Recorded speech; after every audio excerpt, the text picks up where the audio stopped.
Hi, my name is Allison Lawson. I am 22 years old and I live in Delmare. The flame was small and blue, but it ate the paper fast. I sat there, completely still, watching my college diploma turn into black ash right on the fancy restaurant table. My father, Marcus, didn't even blink. He held the burning corner with steady fingers, letting the smoke curl up toward the expensive chandelier above us. "This is what you are worth to this family, Allison," he said. His voice was calm. It was the same voice he used to tell me I wasn't smart enough, or pretty enough, or good enough. My mother, Elaine, didn't look at the fire. She looked at me with cold, hard eyes. "You are being selfish," she whispered. "Vanessa needs that money. You have a degree, you can work, sign the paper." Beside her, my younger sister Vanessa just smirked, checking her reflection in her spoon. They thought this was the end. They thought burning my achievement would break me. They expected tears. They expected me to beg for forgiveness and sign over Grandpa's inheritance. But I didn't cry. For the first time in 22 years, my eyes were dry. I stood up, smoothed my dress, and smiled. They had no idea what was going to happen next week. But before I tell you how everything flipped, like and subscribe, drop a comment. Where are you watching from? My name is Allison Lawson. I am 22 years old. To understand why I didn't cry when my father burned my diploma, you have to understand how I grew up. You have to understand the house in Delmare. It was a beautiful house. It had white pillars in the front and a big lawn that was always cut perfectly green. From the outside, we looked like the perfect American family. We had the nice cars, the holiday cards, the smiling photos on the mantelpiece. But inside, there was a very clear line drawn down the middle of our lives. On one side of the line was Vanessa. On the other side was me. I was 2 years older than Vanessa. In a normal family, the oldest child usually gets the attention first. But in the Lawson house, Vanessa was the sun, and I was just the shadow that got cast behind her. It started when we were very small. Vanessa was loud. She had bright curly hair and a laugh that made strangers stop and smile. My mother, Elaine, loved that attention. She treated Vanessa like a living doll. She bought her frilly dresses and signed her up for dance classes, pageant training, and acting workshops. I was different. I was quiet. I had straight, plain hair. I liked to read. I didn't like to perform for strangers. My mother didn't know what to do with a child who didn't want to be on a stage, so she mostly ignored me. I remember one specific Saturday when I was 10 years old. It was the day of my science fair. I had worked for 3 weeks on a project about plant growth. I was so proud of it. I had made charts and graphs. I woke up early, put on my best shirt, and sat at the kitchen table waiting for my parents. "Mom, Dad, we have to go soon," I said. "The judging starts at 9. My mother was rushing around the kitchen, holding a curling iron. She didn't even look at me. "Not now, Allison. Vanessa has her tap recital dress rehearsal. The zipper is stuck." "But the science fair," I said. My voice was small. My father, Marcus, looked up from his coffee. He looked annoyed. "Allison, stop pestering your mother. Can't you see we are busy? We can't be in 2 places at once." "But you promised," I whispered. "Don't be selfish," my mother snapped. "Vanessa needs us. Her teacher said she has a real shot at the solo this year. You can catch a ride with the neighbor, Mrs. Gable." And that was it. They left with Vanessa. They took the video camera. They took the excitement. I rode in the back of Mrs. Gable's minivan, smelling like her wet dog, holding my poster board on my lap. I won second place that day. When I got home, the house was empty.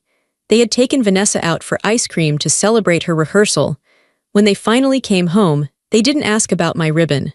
They just talked about how Vanessa's tap shoes sparkled under the lights. That was my life. I learned to be small. I learned that my achievements didn't matter because they weren't the right kind of achievements. I got straight A's, but Vanessa got the lead in the school play. My parents threw a party for the play. They didn't even put my report card on the fridge. I became the invisible daughter. I was the one they forgot unless they needed something. "Allison, help Vanessa with her math homework, she's crying." "Allison, did you fold the laundry? Vanessa needs her lucky socks." "Allison, stay in your room, we have guests and Vanessa is singing for them." I stopped asking for things. I stopped expecting birthday parties. I stopped trying to show them my art or my grades. I just existed. I kept my head down. I survived by hiding in plain sight. My only anchor, the only person who actually saw me, was Grandpa Lawson, my father's father. He was a hard man. He had built a construction business from nothing. He was rich, but he didn't act like my parents. My parents liked to spend money to show off. Grandpa liked to save money to build power. He didn't like noise. He didn't like showing off. He lived in a large estate about 30 minutes away. On Sundays, we had to go there for dinner. My parents hated it because Grandpa was strict, but they went because they wanted his money. They made Vanessa wear her prettiest dresses. They told her to hug him and sing for him. "Go on, Nessie," my father would say. "Show Grandpa your new dance." Vanessa would dance around the living room, loud and flashy. My parents would clap. Grandpa would just sit in his big leather chair, holding a glass of whiskey, watching them with a flat expression. He never clapped. He just watched. One Sunday, when I was 16, I went into his library to get away from the noise. Vanessa was singing in the living room, screeching out a pop song. I couldn't take it. I sat on the floor in the library, reading a book about contract law I had pulled off the shelf. I didn't think I would understand it, but I liked the logic of it. The door opened. Grandpa walked in with his cane. I froze. I thought he would yell at me for being in there. "What are you reading?" he asked. His voice was rough, like gravel. "A book about contracts," I said. He raised a thick white eyebrow. "Why?" "Because it makes sense," I said honestly. "The rules are written down. If you follow the rules, you know what happens. It's not like, out there." I pointed toward the living room door. Grandpa walked over and sat in the chair opposite me. He looked at me for a long time. It was the first time an adult in my family had really looked at me. "You don't like the show Out There," he stated. "No, sir," I said. "Good," he grunted. "Neither do I. It's all noise. Noise doesn't build buildings, Allison. Foundation does." From that day on, Sunday became my school. While my parents and Vanessa sat in the living room watching TV or talking about expensive vacations, I sat in the library with Grandpa. He didn't treat me like a child. He treated me like a student. He taught me how to read a balance sheet. He taught me how to spot a lie in a legal document. He taught me the value of silence. "Look at your father," Grandpa told me once. "He talks all the time. He tells everyone his plans. That is why he is weak. He needs applause." He tapped the desk with his finger. "You are quiet, Allison. People underestimate the quiet ones. They think you're stupid or weak. Let them think that. While they are talking, you are listening. While they are bragging, you are planning." "Silence," he said, looking me right in the eyes, "is a strategy. It is not surrender." I held onto those words like a lifeline. When my mother forgot to pick me up from band practice, I didn't cry. I used the silence. I walked home and thought about my future. When my father gave Vanessa a new car for her 17th birthday and gave me a $50 gift card, I didn't scream. I used the silence. I saved the card. I saved every penny I could find. I realized that my family was a sinking ship. My parents spent money faster than they made it.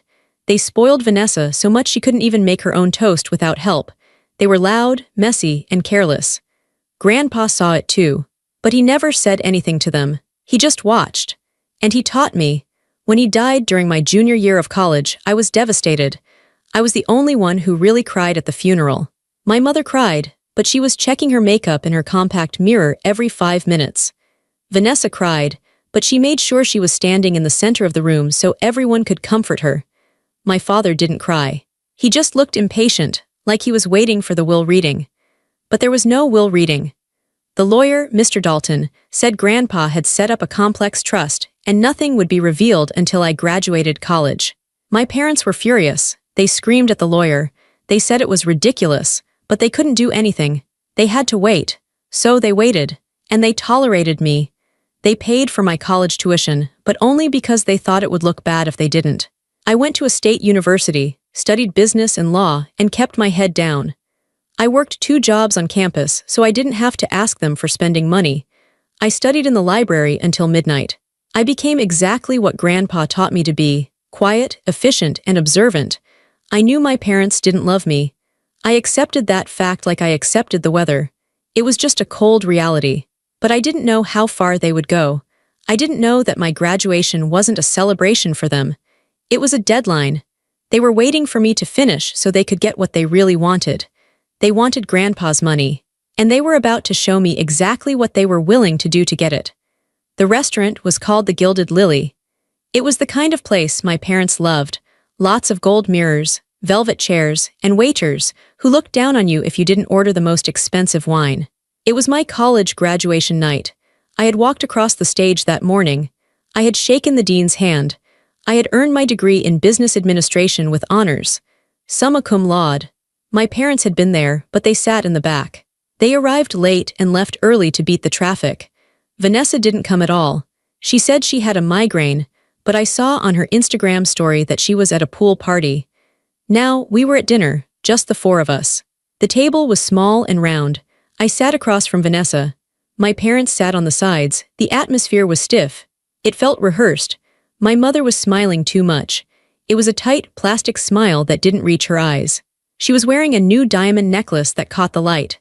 "So," my father said, opening the menu, "you're finally done with school, good."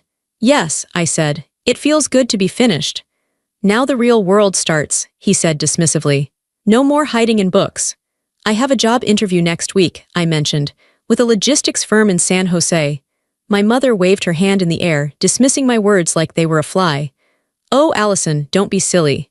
You don't need to worry about working just yet. We have family matters to discuss." "Family matters?" I asked. Vanessa looked up from her phone. She looked bored, but there was a little glint in her eye, a secret. She was tapping her long, manicured nails on the tablecloth. Tap, tap, tap. "Let's order first," my father said. The dinner was agonizing. My mother talked about the neighbors and who was getting divorced. My father complained about the valet parking. Vanessa complained that the salmon was too dry. No one asked me about my classes. No one asked me about my degree. No one asked me what I wanted to do with my life. I ate my food quietly. I cut my chicken into small, perfect squares. I remembered Grandpa's voice. Silence is a strategy. I waited. I knew something was coming. I could feel it in the way my father kept checking his watch. I could feel it in the way my mother kept refilling her wine glass. Finally, the waiter cleared the plates. He asked if we wanted dessert. "No," my father said sharply. "Bring us the check later. We need a moment." The waiter nodded and left. The table went quiet. My father reached under his chair and pulled out a leather briefcase. He set it on the table. It looked heavy. My stomach tightened. He opened the briefcase and pulled out a thick stack of papers. They were stapled together. He slid them across the white tablecloth until they rested in front of me. "What is this?" I asked. "It's a formality," my father said. His voice was casual, too casual. "You know Grandpa's estate is being settled next week. Since you are the one who just graduated, the lawyers need some signatures to release the funds to the family trust." I looked down at the paper. I read the title in bold letters at the top.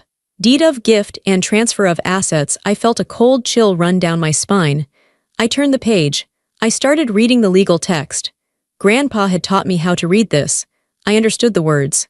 "I, Allison Lawson, hereby voluntarily and irrevocably transfer, assign, and gift all rights, titles, and interests in any inheritance, trust, or assets bequeathed to me by Thomas Lawson, to the sole benefit of Vanessa Lawson." I stopped reading. I looked up.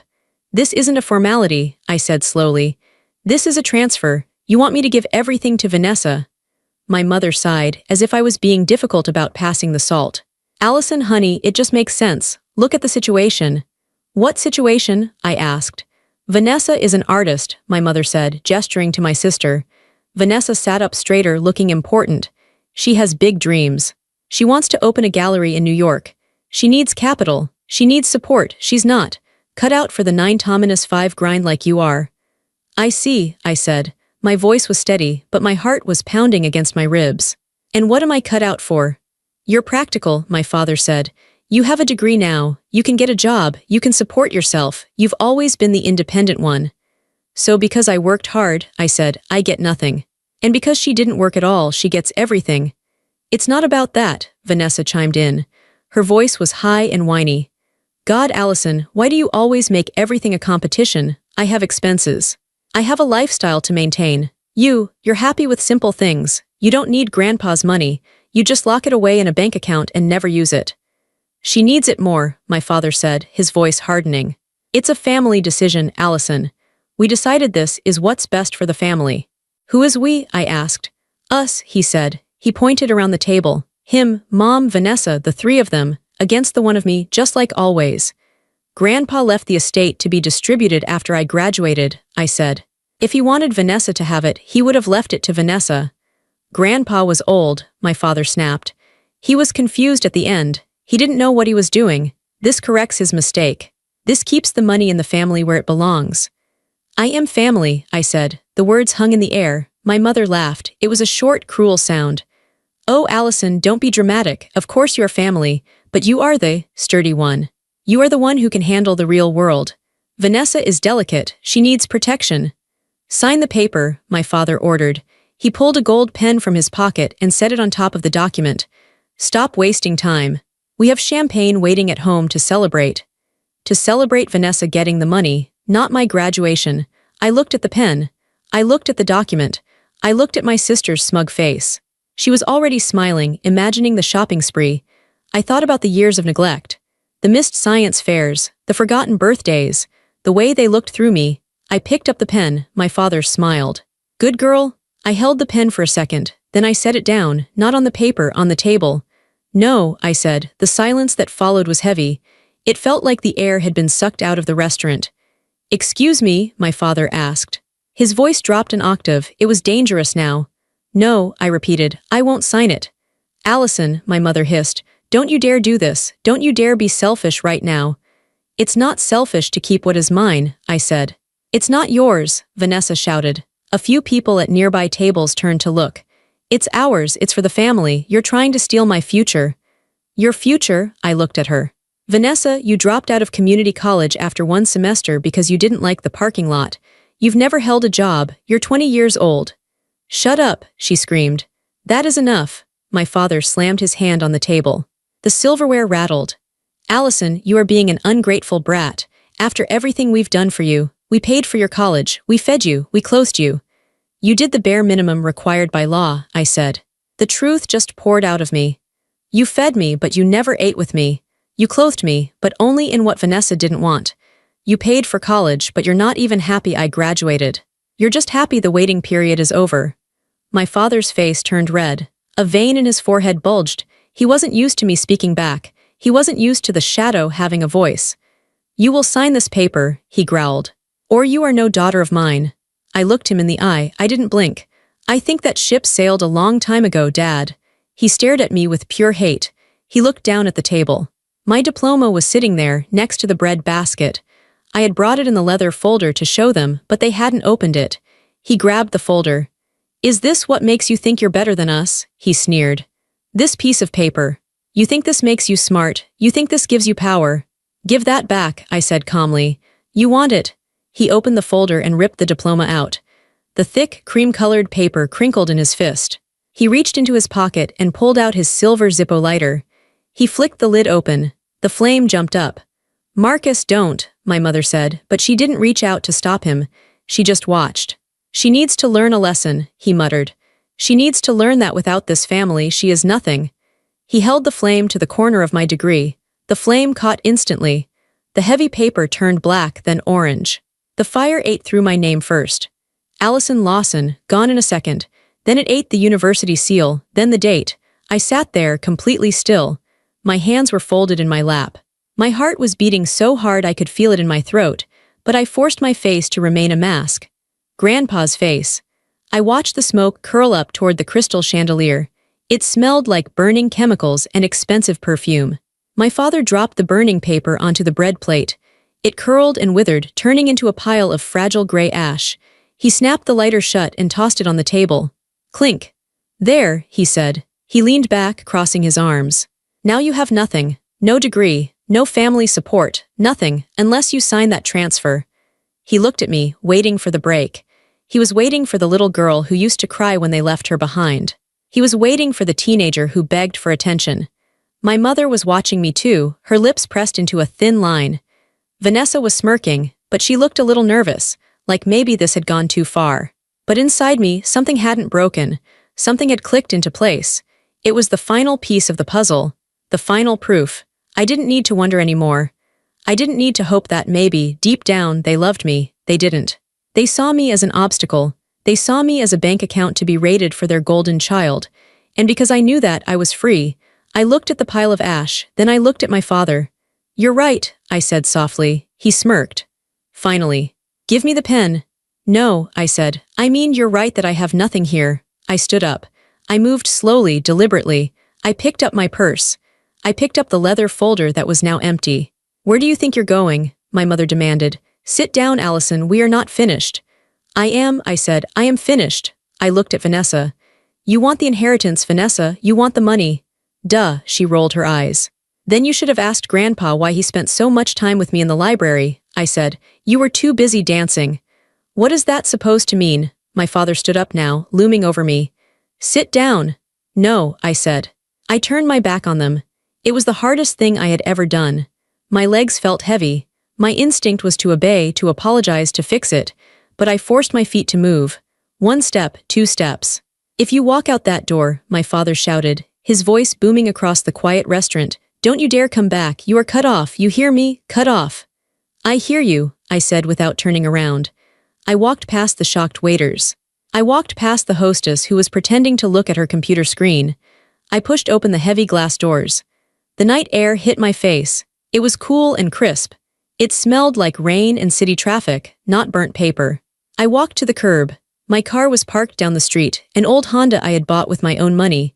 They couldn't take that. I reached my car, got in and locked the doors. My hands were shaking now. The adrenaline was fading, leaving me cold. I gripped the steering wheel until my knuckles turned white. I looked back at the restaurant. I could see them through the window. My father was gesturing wildly. My mother was drinking her wine fast. Vanessa was typing on her phone. They were still in there, trapped in their greed and their noise. I started the engine. I didn't cry, I didn't scream, I just put the car in drive and pulled away. I was homeless. I was disowned. My diploma was ash, but I had never felt more powerful. I drove to my Aunt Riley's house. She was my mother's sister, but they were nothing alike. Riley was a nurse. She lived in a small, cluttered house full of plants and cats. She was the black sheep of the family because she didn't marry a rich man. She opened the door in her bathrobe. One look at my face and she knew. Come in, she said. She didn't ask questions. She just made tea, strong tea with lots of sugar. I slept on her couch. It was lumpy, but it felt safe. When I woke up the next morning, my phone was almost vibrating off the coffee table. I had 47 notifications. I sat up, rubbed my eyes, and picked up the phone. The barrage had started. Text from Vanessa, 8:02 a.m. You are so selfish. Mom is crying. Dad is furious. How could you ruin my future like that? I need that money for the gallery. You know I can't work a normal job. Text from Vanessa, 8:15 a.m. BTW, I'm moving into your room. It has better light. Dad said I could repaint it pink. Text from Dad, 8:30 a.m. Allison, you have 24 hours to come back and sign the papers. If you don't, I will call the police and report your car stolen. I paid for the insurance, so technically it's mine. Don't test me. Text from Mom, 9 a.m. You are tearing this family apart. After everything we did for you. Just sign the paper and we can forgive you. Vanessa is very sensitive, you know that. You hurt her feelings. Email from Dad, 9:15 a.m. Subject, urgent legal matter. Allison, stop acting like a child. Meet us at the house tonight. Bring the pen. I scrolled through the messages. It was a storm of entitlement. Not one person asked if I was okay. Not one person apologized for burning my diploma. Not one person cared about me. They only cared about the signature. They only cared about the asset. They were threatening me. They were manipulating me. Dad said I could repaint it pink. That one hurt the most, strangely. My room was the only place in that house that was mine, and they had given it away before my bed was even cold. I put the phone down. I looked around Aunt Riley's living room. A fat orange cat jumped onto my lap and purred. They're going crazy, aren't they? Aunt Riley asked from the kitchen doorway. She was holding a plate of toast. Yes, I said. They want me to sign over Grandpa's inheritance. Riley snorted. Of course they do. Marcus has been spending money he doesn't have for years. He's counting on that payout to cover his debts. I looked at her. He is. Oh yeah, Riley said, sitting down. Gambling debts, bad investments. He's leveraged up to his eyeballs. He needs Vanessa to get the money so he can manage it for her. It all made sense. They didn't just want to spoil Vanessa. They needed the money. And they knew I wouldn't give it to them. They knew I would be responsible. They knew I would say no, so they had to break me. I took a bite of toast. It tasted like freedom. I need to send an email, I said. To who? Riley asked. Your dad? No, I said. To Mr. Dalton. Grandpa's lawyer. I opened my laptop.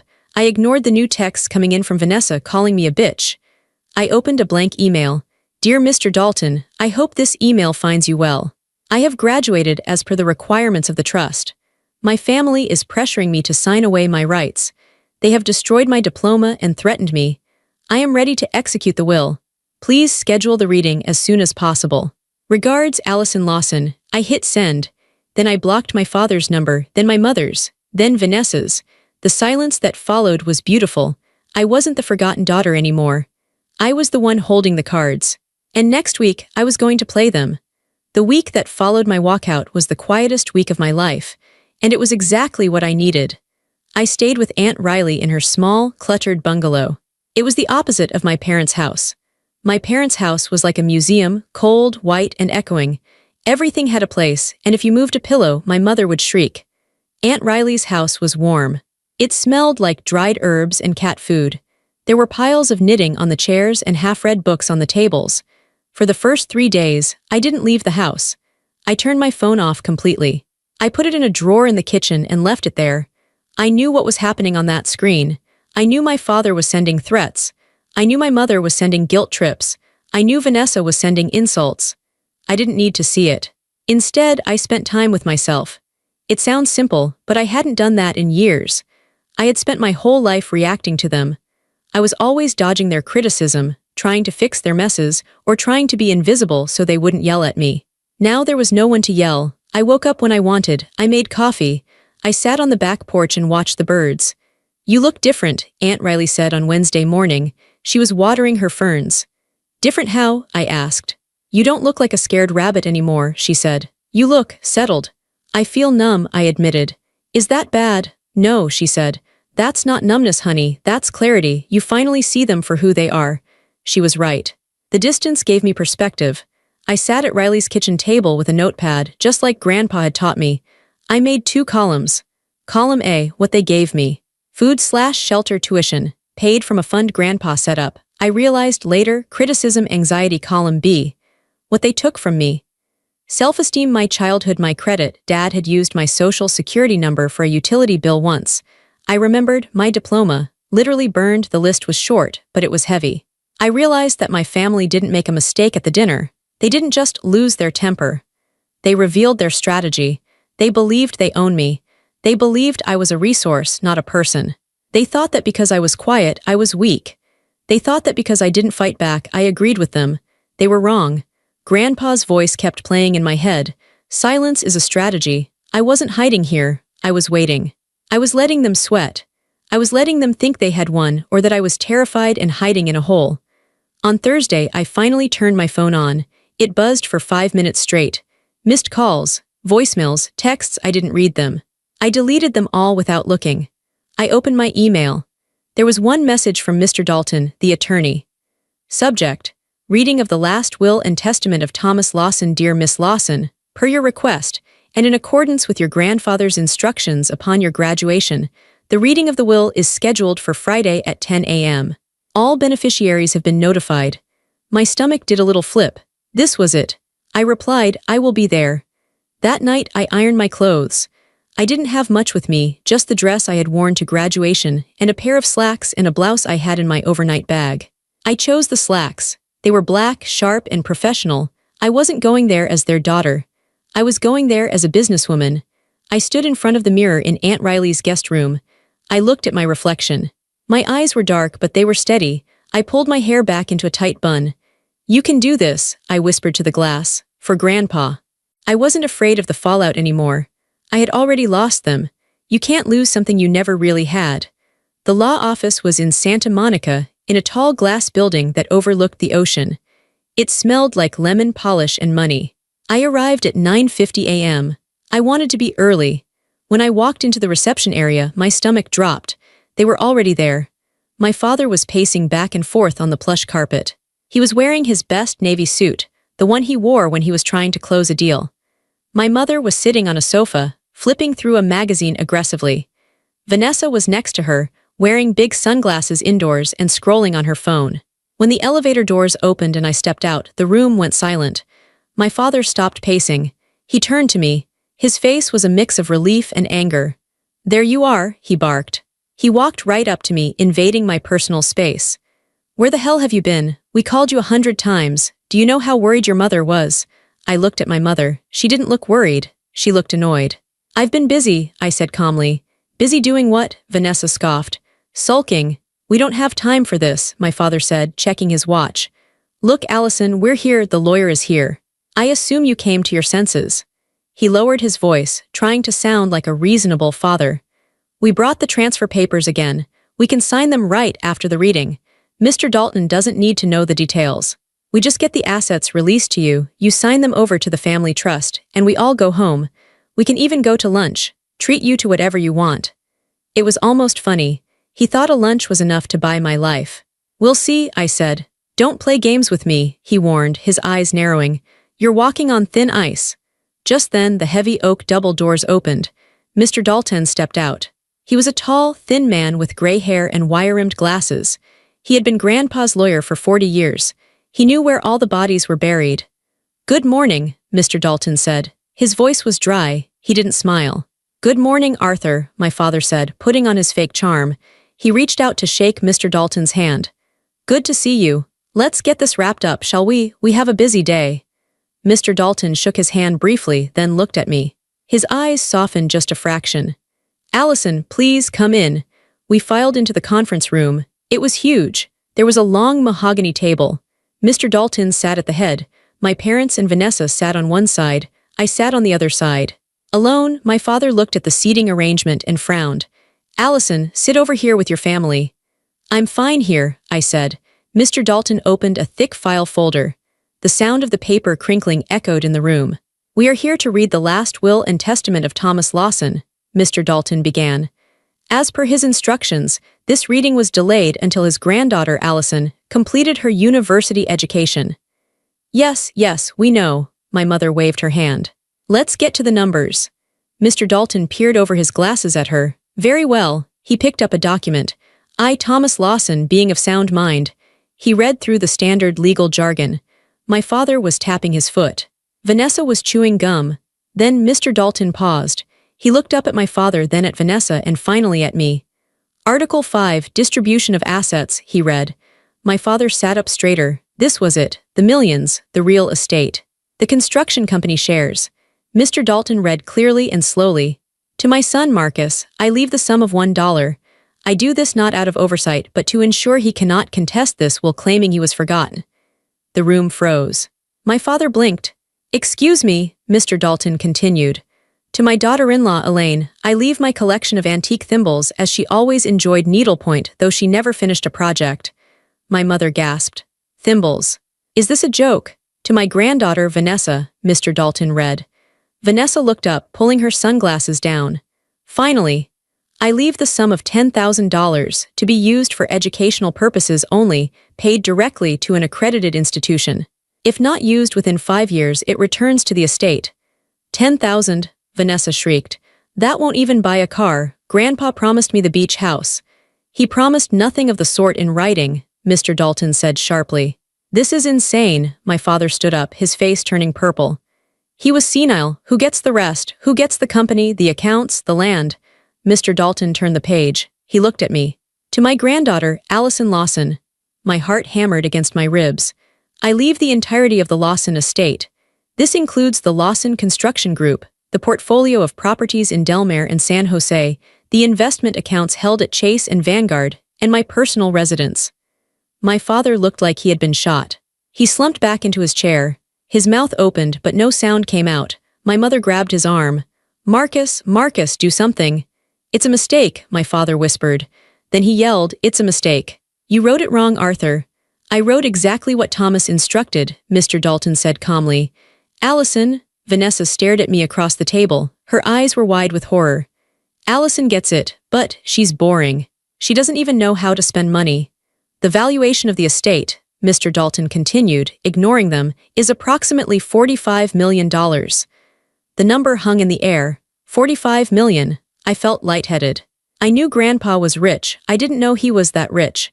Allison, my father said. His voice changed instantly. It went from screaming to syrupy sweet in a nanosecond. He leaned over the table.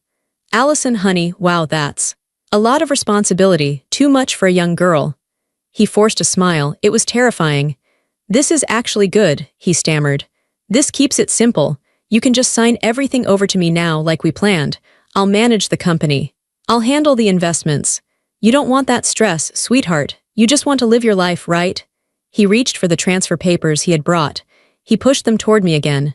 Just sign here and I'll take care of this mess Grandpa made. I looked at the papers, then I looked at Mr. Dalton. Is there anything else? I asked. Yes, Mr. Dalton said. There is a video supplement. Your grandfather insisted on it. He said he wanted to explain his decision personally. A video? My mother asked. Oh God. Mr. Dalton pressed a button on a remote. A screen lowered from the ceiling. The lights in the conference room dimmed. The screen flickered to life. It was grainy at first, then it focused. There he was. Grandpa. He was sitting in his leather chair in the library, the same library where we spent our Sundays. He looked older in the video than I remembered, a bit more frail, but his eyes were sharp. He was wearing his favorite cardigan.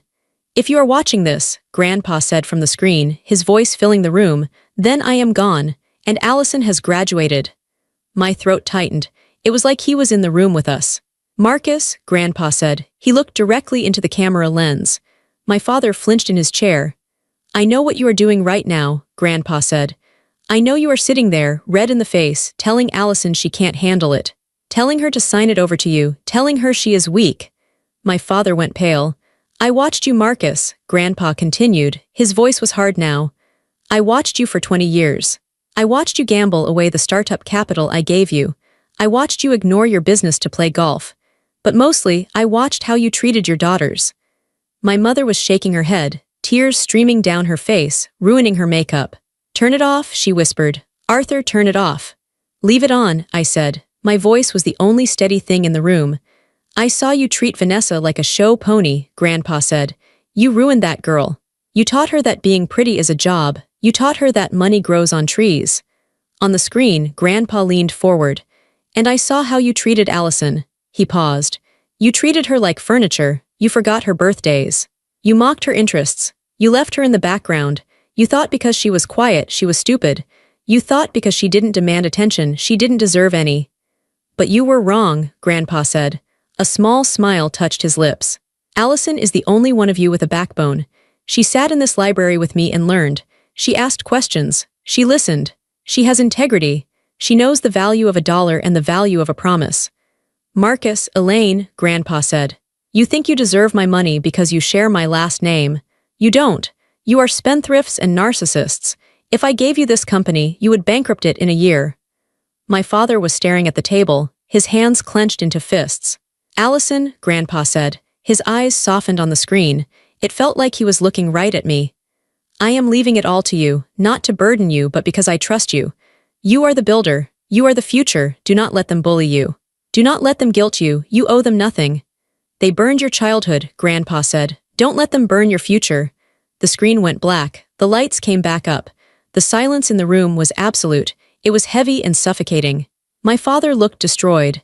He had been stripped naked in front of his own daughter and his lawyer. His arrogance was gone, replaced by a desperate, sweaty panic. Vanessa was crying, but it wasn't a fake cry this time. She looked scared. Daddy. What are we going to do? My father ignored her. He looked at me. His eyes were wide and pleading. Allison, he croaked. You heard him. He was angry. He didn't mean it. We're family. You can't leave us with nothing. The debts. I have debts, Ali, bad debts. I know, I said. They'll take the house, my mother sobbed. They'll take the cars. I know, I said again. I stood up. I felt 10 feet tall. I felt the weight of Grandpa's trust on my shoulders, and it didn't feel heavy. It felt like armor. I picked up the transfer papers my father had pushed toward me, the ones that would give everything to Vanessa. You brought a pen? I asked my father. He nodded eagerly, hope sparking in his eyes. Yes, right here. He fumbled in his pocket and handed me his gold pen, the same one he used to point at me when he yelled. I took the pen. I took the papers. I looked at them for a long moment. My father was holding his breath. My mother had stopped crying to watch. I slowly, deliberately, tore the papers in half. The sound of the ripping paper was loud in the quiet room. Rip. I put the two halves together and tore them again. Rip. Then I dropped the confetti onto the mahogany table. No, my father whispered. You burned my diploma, I said. My voice was calm, conversational. You tried to burn my identity. You thought I would always be the little girl who just wanted you to look at her. I leaned in close to him. I'm looking at you now, Dad, and I don't see a father. I see a bad investment. I turned to Mr. Dalton. Mr. Dalton, I accept the inheritance, and I would like to issue an eviction notice for the residents of my property in Delmare. They have 30 days to vacate. 30 days, my mother screamed.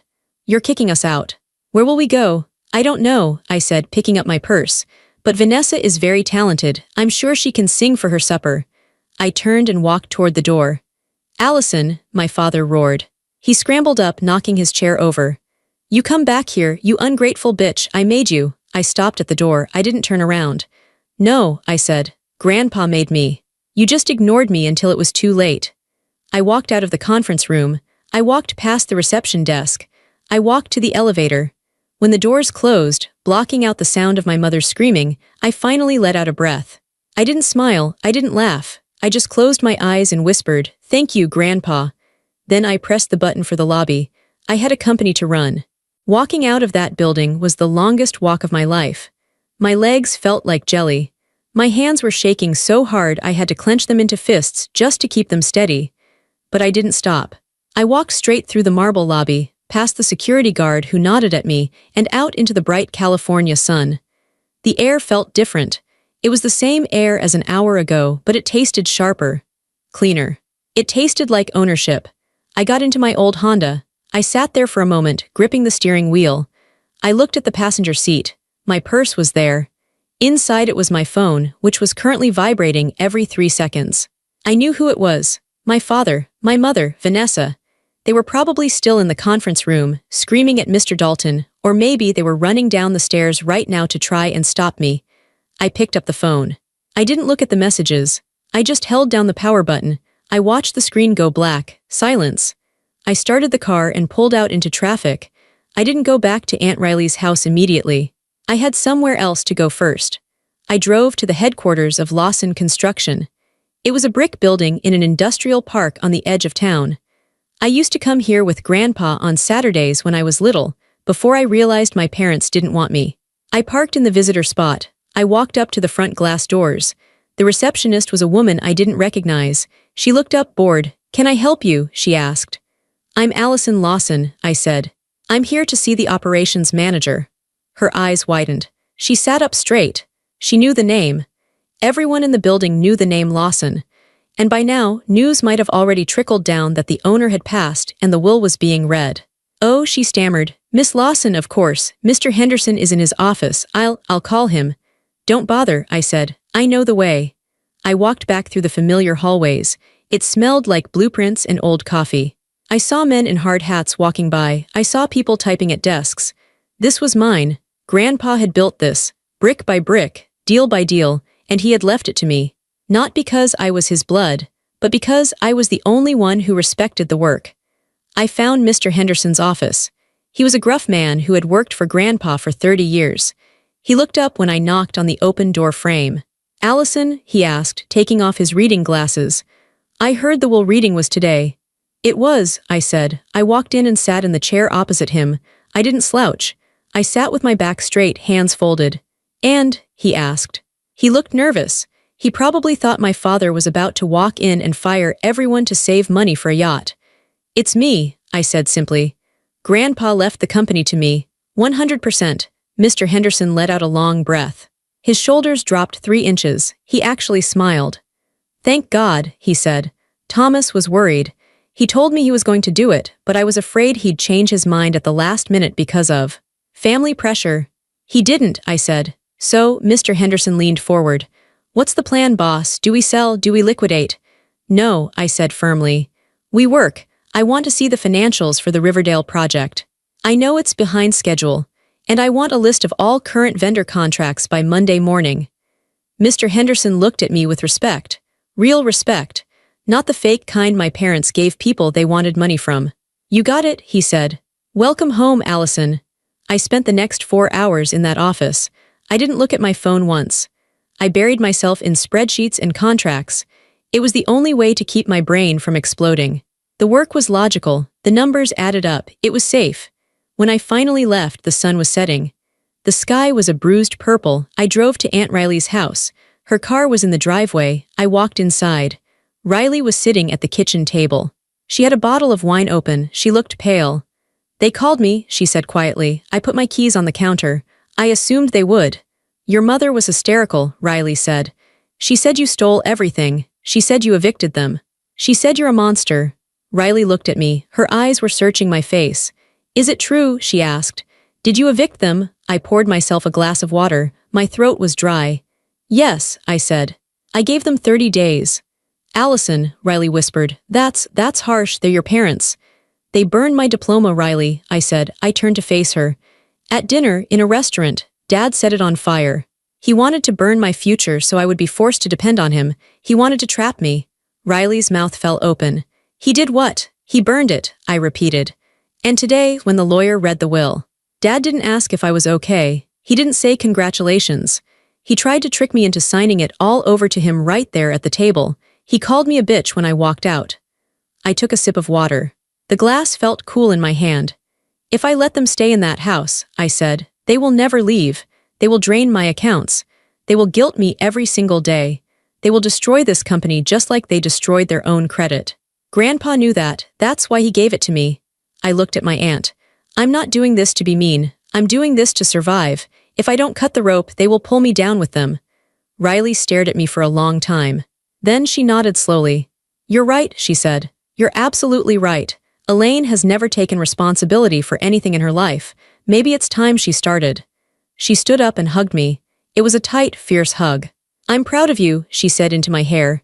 That night I turned my phone back on.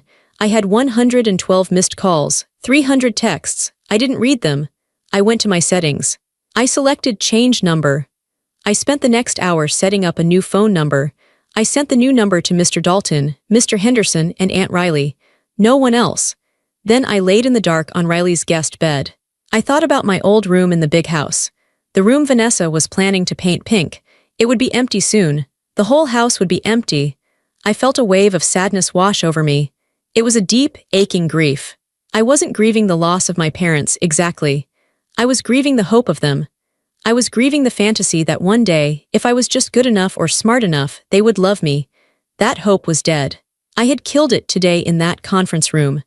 And as I lay there, listening to the crickets outside, I realized that killing that hope was the only way I could live. I was an orphan now, in every way that mattered. But I was a rich, capable, free orphan. I closed my eyes. For the first time in years, I didn't dream about running away. I was already there, 3 months later. I sat on the balcony of my apartment in San Jose. It wasn't a mansion. It was a 2-bedroom unit on the 4th floor of a quiet building. It had big windows and wood floors. It was 7 a.m. on a Saturday. The city was waking up below me. I held a mug of coffee in my hands. It was quiet. Inside, my apartment was clean. There were no piles of unpaid bills. There were no screaming matches. There was no one telling me I was taking up too much space. On the coffee table inside, there was a stack of files. The quarterly reports for Lawson Construction. We were up 12% since I took over. It turns out, when you stop siphoning money out of a company to pay for luxury vacations and gambling debts, the business actually thrives. I had fired 3 people in the first month.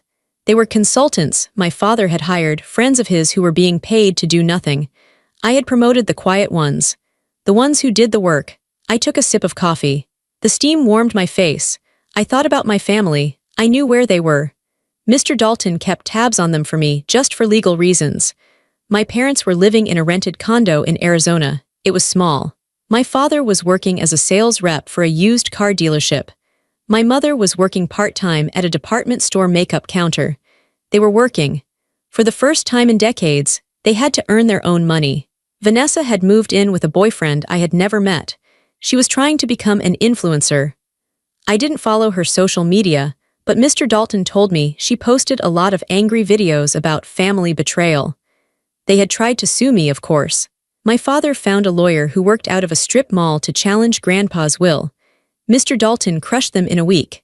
Grandpa's will was ironclad. The video evidence of my father's behavior helped. The judge threw the case out and ordered my father to pay legal fees. Since then, silence. Real silence. Sometimes, in the quiet moments, I felt a phantom limb pain. I missed having a mother to call.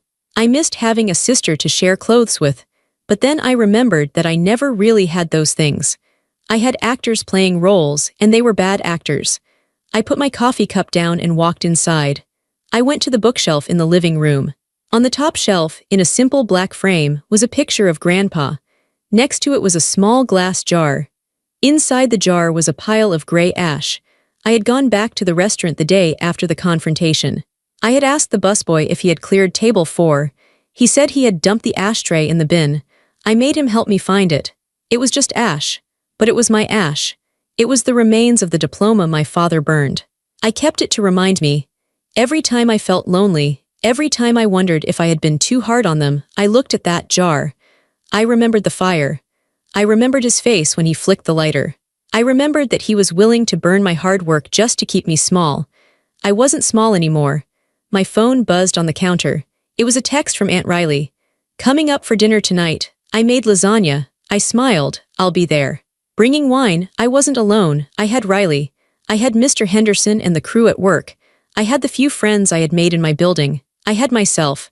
I walked into my bedroom to get dressed. I opened the closet. It was full of clothes I had bought with my own money. Clothes that fit me, clothes that I liked. I put on a blazer. I looked in the mirror. The woman looking back at me wasn't the girl who hid in the library. She wasn't the girl who apologized for existing. She was Allison Lawson. CEO, granddaughter, survivor. I adjusted my collar.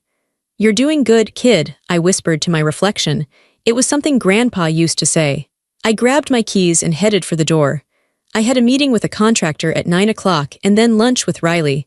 My life was full. My life was busy. My life was mine. I walked out the door and locked it behind me. The click of the lock was the most satisfying sound in the world. It was the sound of safety, the sound of boundaries, the sound of peace. Grandpa was right all along. Strength isn't loud. Strength isn't screaming at a waiter or demanding an inheritance you didn't earn. Strength is quiet. Strength is the ability to walk away from the fire and build something new from the ashes. And I was building something beautiful.